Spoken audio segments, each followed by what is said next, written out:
کاش میری ماں زندہ ہوتی. سن لو جوان بیٹھے ہو، امید ہے اکثر کے والدین انشاءاللہ زندہ ہوں گے.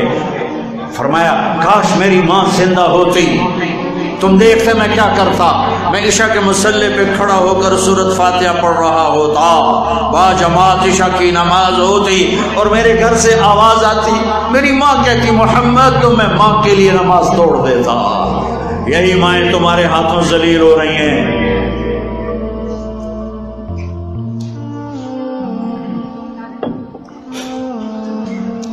میرے نبی کو پیغام پہنچا، علقمہ مر رہے ہیں، کلمہ نہیں پڑھا جا رہا.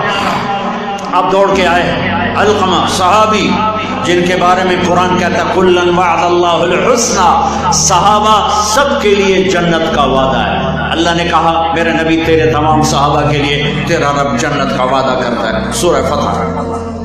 آپ نے کہا کیا ہوا؟ کہ جی کلمہ نہیں پڑھ پا رہے. آپ نے کہا قل لا الہ الا اللہ، کہلوانے والے میرے نبی، کہنے والا صحابی، اور کہہ رہے جی نہیں پڑھا جا رہا. بول رہے ہیں کہ جی نہیں پڑھا جا رہا.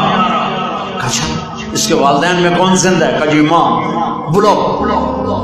آپ نے پیغام بھیجا ام علقمہ میں آ جاؤں یا آپ آتی ہو؟ کہ جی میں آتی ہوں.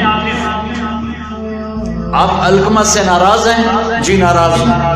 کیا ناراضگی ہے؟ سننا کان کھول کے، یہ بھی سننا کان کھول کے. کیا ناراضگی ہے یا رسول اللہ؟ دین کی کوئی ناراضگی نہیں. راتوں کو اٹھتا ہے، تہجد پڑھتا ہے، قرآن پڑھتا ہے، دن میں روزہ رکھتا ہے. مجھے اس کے دین کا کوئی گلہ نہیں، مجھے گلہ اپنی ذات کا ہے. جب مجھ سے بات کرتا ہے بدتمیزی کے ساتھ کرتا ہے، میرا دل دکھا دیتا ہے. اتنا سخت ہو کے بولتا ہے کہ میرا دل دکھ جاتا ہے. اور کوئی گلہ نہیں ہے جو آج کی اولاد ماؤں کے ساتھ کر رہی ہے، باپ کے ساتھ کر رہی ہے.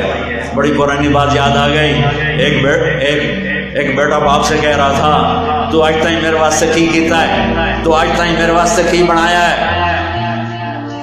اس کے باپ کے چہرے پر جو حسرت تھی، میں آج بھی رو رہا ہوں اس حسرت کو، آنکھوں سے دیکھ رہا ہوں. اس کا باپ ایک حزن و یاس، حسرت کی تصویر بنا ہوا، بس ایک لفظ بول رہا تھا، اچھا میرا پتر، اچھا میرا پتر. ہمارے علاقے کا واقعہ، اچھا میرا پتر. اس سے آگے اس سے بولا نہیں جا رہا تھا، اچھا میرا پتر. اور وہ گرج رہا تھا، تو میرے واسطے بنایا کی، تو میرے واسطے کیتا کی. آپ نے کہا علقمہ کی ماں معاف کرتی ہو؟ کہ یا رسول اللہ میرا دل بڑا دکھی ہے، میں نہیں معاف کرتی. آپ نے فرمایا اگر میں آگ لگاؤں پھر سفارش کرو گے اس کی؟ کہیں آگ میں تو نہیں دیکھ سکتی ہوں، آگ میں تو نہیں دیکھ سکتی. آپ نے فرمایا اگر تو نے معاف نہ کیا تو یہ اللہ کی آگ میں جلے گا. صحابی کہنے والا میرا نبی، ان کے دامن پہ کوئی داغ نہیں ہے. اور ماں سے کوئی بدتمیزی ایسی بڑی نہیں جیسے آج ہو رہی ہے. تیز بولتا ہے، لہجہ سخت ہوتا ہے. ماں دکھی ہے، کہا اچھا نہیں نہیں نہیں نہیں میں اسے جہنم میں جاتا نہیں دیکھ سکتی. آپ کو معاف کر، کہ میں نے معاف کیا. ہم نے کہا بیٹا کہو لا الہ الا اللہ. ان کی زبان سے نکلا لا الہ الا اللہ اور جان نکل گئی. میرے نبی سے پوچھا گیا یا رسول اللہ قیامت کب آئے گی؟ کہا یہ اللہ جانتا ہے. کہا کوئی نشانی بتائیں. سنیں یہ بچیاں، آپ نے فرمایا جب دیکھو بیٹیاں بھی ماؤں کو ذلیل کرنے لگیں، جب دیکھو بیٹیاں بھی ماؤں کو ذلیل کرنے لگیں تو قیامت کے نکارے پہ چوٹ پڑنے والی ہے. جب بیٹیاں بھی ماؤں کو ذلیل کرنے لگیں گی تو قیامت کے نکارے پہ چوٹ پڑنے والی ہے. بہت دور چلا گیا. کفل کے پیچھے تو موسیٰ علیہ السلام ہیں، میرے آپ کے پیچھے تو محمد مصطفیٰ ہیں. صبح ہوئی وہ توبہ کر کے مرا. اس کی توبہ کی عمر 10 منٹ 15 منٹ، آدھا گھنٹہ، 1 گھنٹہ، 2 گھنٹے میکسیمم.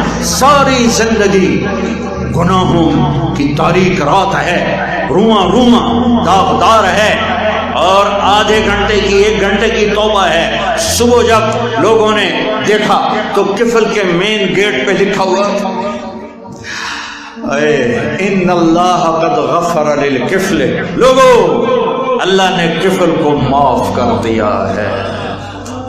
کیا یہ کیوں لکھوایا تھا؟ یہ کیوں لکھوایا تھا؟ یہ کیوں لکھوایا تھا؟ یہ اس لیے لکھوایا تھا کہ ہم کفل کو معاف کر چکے ہیں، جاؤ اس کے غسل میں، دفن میں، جنازے میں شرکت کرو، عزت کے ساتھ ہمارے پاس پہنچاؤ۔ یہ میرا اللہ ہے، یہ میرا اللہ ہے، یہ میرا اللہ ہے، رحیم و کریم۔